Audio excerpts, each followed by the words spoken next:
ខ្ញុំការនឹងគេ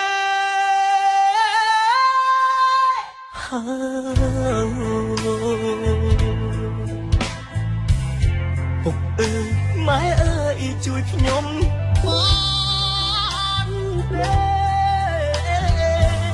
ព្រោះកូនកំឡោមិនមែនខ្ញុំទេគឺជារូបគេ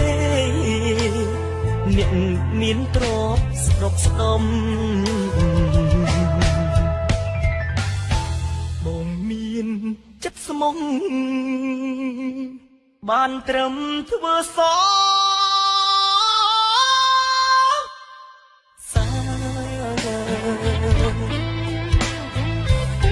ទីមានដុល្លារបានអូនធ្វើប្រ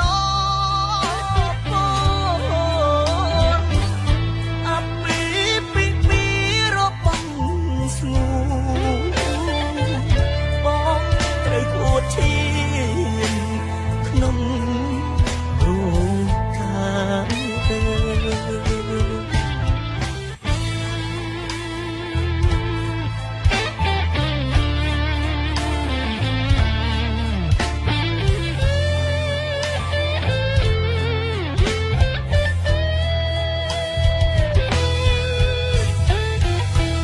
ថ្ងៃនេះសង្សារខ្ញុំការនឹងគេ